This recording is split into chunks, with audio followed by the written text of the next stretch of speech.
Hey, how do econ teachers? This is Jacob Clifford. Right now I'm heading to San Antonio to find out what changes they're going to make to the College Board program for micro and macroeconomics. So let me tell you about what I learned. Believe it or not, I'm actually nervous about this because I've been teaching the class since 2004 and there hasn't been any changes at all. It's always been the same. And so I'm excited. This is like having a brand new baby. So I'm in Dallas right now. I was going to wait till I got home to make this video, but I'm just too excited and I want to tell you about it now, so here we go. The most important thing you need to know is this is not a redesign. So there was a lot of discussion for the last like 3 or 4 years if we're going to redesign the whole course, and that is not what's going on. It's the same content, same graphs, everything's the same. It's just organized differently. Instead of giving you that Acorn book, remember the Acorn book? It had like these really horrible outlines that really weren't designed for teaching. It was more for like just the content. And so a teacher had to kind of decide what they wanted to do with that. They weren't organized very well. And I'd always say that in my workshops. If you've been to one of my workshops, you know I always say, okay, this is what the College Board gave you, but here's how you're supposed to teach it, or here's how most teachers actually teach it. But let me tell you, here's my honest opinion, okay? Honest opinion about this whole thing. It's absolutely amazing. Elizabeth Healy and her team at the College Board did a phenomenal job organizing the resources and giving us, the teachers, some amazing resources. They gave us these right here. This is called the Course and Exam Description, the CED. It took everything that we teach, everything we already do, and it didn't change it. It just kind of categorized it, put it in units, so it's going to give us new units to teach. Micro and macro will both have now 6 units. So 6 units for micro, 6 units for macro, and it told you specifically, here's what students need to do. And they organize all the content we teach, all the topics, all the graphs, based on skill and like a standard. Like here's the big picture students need to understand, and then here's the enduring understanding, the learning objective, and the essential knowledge. So they kind of organize it kind of like the Common Core curriculum, basically saying, okay, here's what we want students to understand, the big idea, and then let's break it down to little ideas. Take a look. I want to show you what's inside here, and oh, look at that. Oh, that's awesome. But I can't show you these things yet, as they told us not to share these quite yet. These are going to get in your hands in the end of May. And I was wondering, like, why are they waiting? Well, you might be thinking the same thing. Why can't I see it now? Well, I think there's 2 reasons. One, I think they're waiting to work out a few of the bugs to make sure that they have it all set up and they're all going to go out at the same time with the other subjects. I think that's one reason.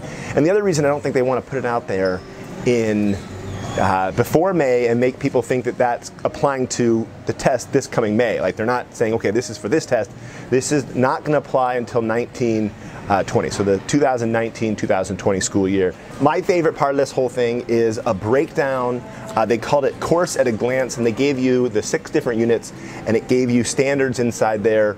It also gave you a suggestion number of days to teach it based on basically a 45-minute period, seeing your students every single day of the week. And of course you can make adjustments if you have block schedule or stuff like that. It also tells you the percent on the test in each one of the units. Now, they break down the actual individual units and they give you unit guides that tells you the different topics that you need to do, and they number them, 1.1, 1.2, 1.3, they number the different topics. The reason why that matters is you can go in there and you can go search for resources, and that's the next thing I want to tell you about. They created an awesome personal progress check system. Personal progress checks are these formative assessments that are brand new, multiple choice and free responses that students have never seen before, and the students take them online.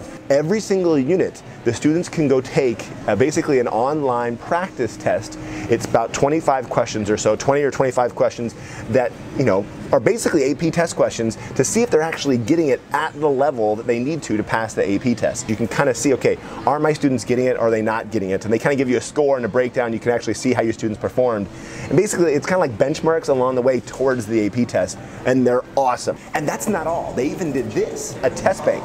An AP Economics test bank with all the questions that have ever been asked throughout all the years. You can search by skill or by topic and concept. So it makes it so much easier. You don't have to like rifle through old AP tests to try to find questions. It's all right there right in front of you. So again, I'm not giving you all the details, content and topic-wise and CED-wise, but that's okay. I promise to make a video that's going to cover that. For now, I just want you to know we have some amazing resources coming in the very near future. I'm going to have to go in and change and make new videos to make them work for the new 6 units, but also to have more videos designed specifically for flipping. So I want to make some new stuff, and I'll tell you about more about it later on. But basically, I can teach your students this with videos, and you can turn around in the classroom and do a lot more practice.